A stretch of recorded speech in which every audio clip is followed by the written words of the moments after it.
Hey, what's happening? Kevin here. I'm back and I want to talk to you today about how to end your man's porn addiction. So the reason why I'm doing this video, you probably noticed haven't really posted a video on this channel in probably about a year.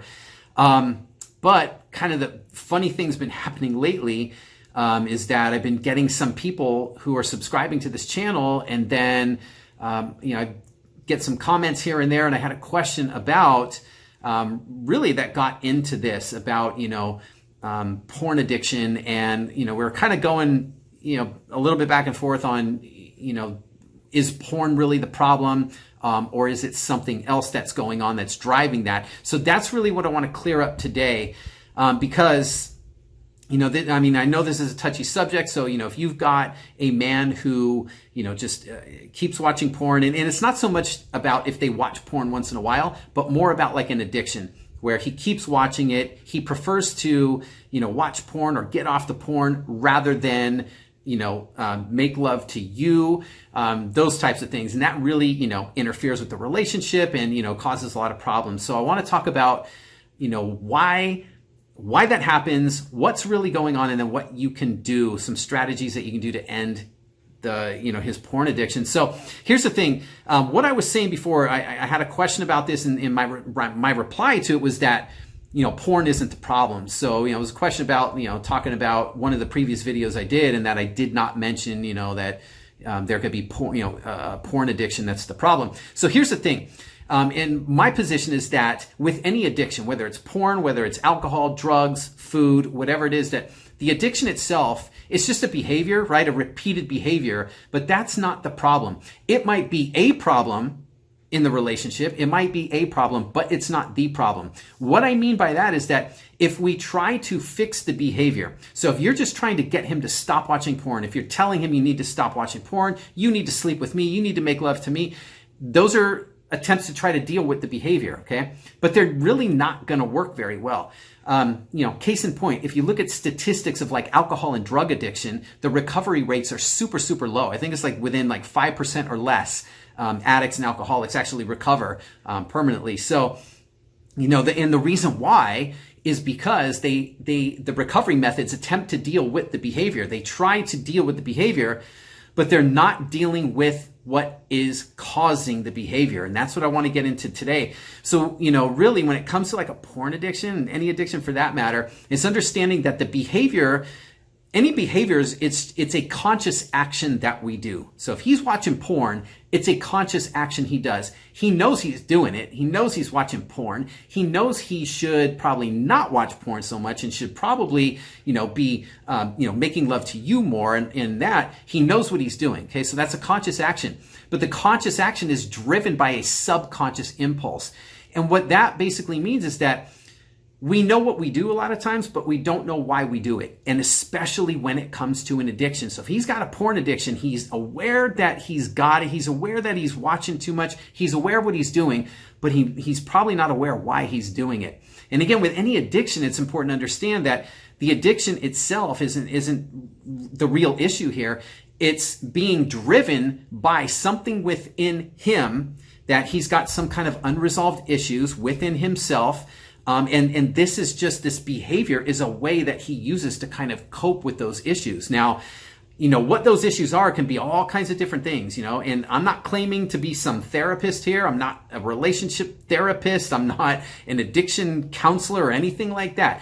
I'm just strictly speaking from experience, my own personal experience, in battling, issues with drugs and alcohol in the past, in, relationship issues that I had, in an 18-year marriage, and in working with clients who have had, difficulty and issues in their own relationships as well. So, but basically the issues can be like anything. There's just unresolved issues there. So for example, I'll give some examples. This doesn't mean that this is what's going on with your man. It might be something to do with this or any of these. It might not be. So, but this is just to kind of give some ideas. So, it could be that, he could have some kind of issues with trust.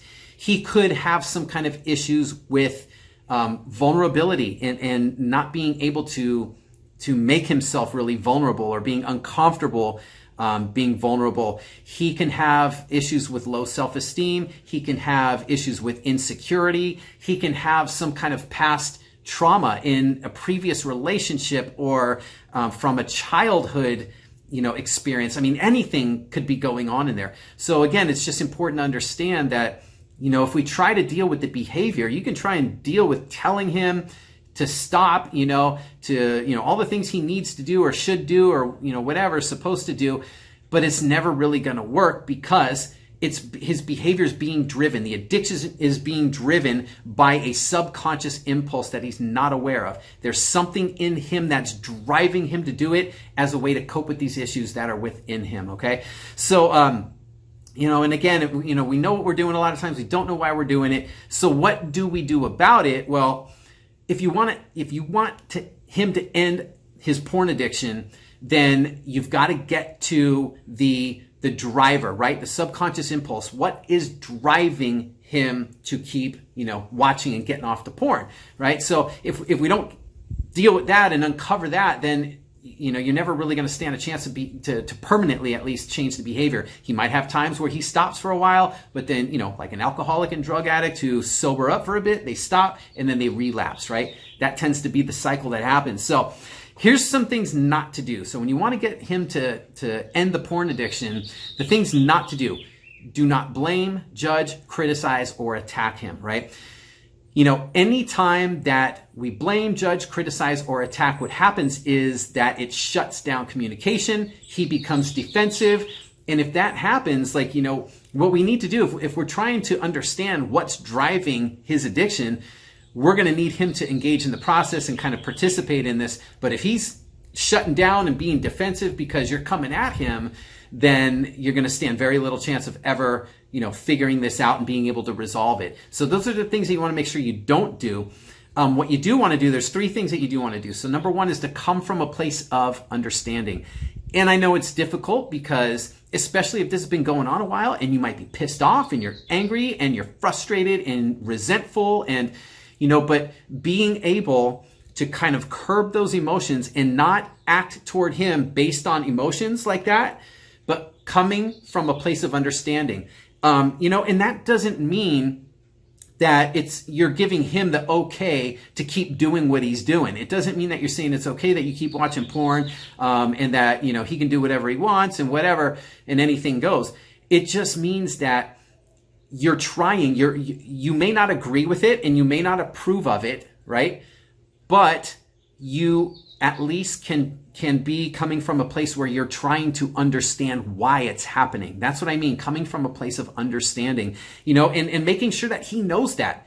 Because if he knows that and he feels that you understand him, and you're not coming at him, he's going to feel more connected to you and be more willing to open up to you. And that's what you really, need in order to be able to resolve this. He's got to be willing, and able and ready to open up to you. The second thing is to show compassion, right? And again, this is, kind of, coming from the place of understanding, but showing compassion, for him as well, and it's you being able to kind of say, okay, look, I get it. There's, some deeper issues that are going on here, and you can really kind of, feel for him and all of that, even though you don't agree with the behavior, but it's really coming from a place of compassion, and then finally, open up the lines of communication, right? If you do these 2 things, if you come from a place of understanding and you show compassion, then that should open lines of communication, but you also want to make sure that you're keeping those lines of communication open, because as long as he's willing to talk to you, as long as he's willing to open up to you, that's where you can kind of get to the core of the issue and start to resolve, why this is happening, what's triggering everything, and you get him to kind of participate in that. So, those are the things that that will really kind of help to end a porn addiction, or pretty much any addiction that's going on in your relationship. So I hope that helps. I'm going to leave it here for now and just kind of end with that. This video's gone on long enough already, but if you have any questions or anything like that on this, or if anything, there's more that you want to know about something, or if there's maybe another topic that you want me to address, type in a comment down below, and then I'll see about, maybe I'll do a video in the future to address that. All right. So I'm going to leave that at that. I hope that helps and kind of sheds some light on it and gives a little bit more clarity and in a bit of a different perspective on, how to deal with something like a porn addiction, in trying to get your man to end that. That's a different approach than, coming at him and, and doing the other thing where, you're getting upset, he's getting upset, and nothing's getting resolved. So I hope that makes sense. I hope that helps. In the meantime, I'm going to let that go for now and take off. So let me know, leave a comment, let me know what you think, and type in any questions you have. And hopefully I'll be back soon. All right, take care.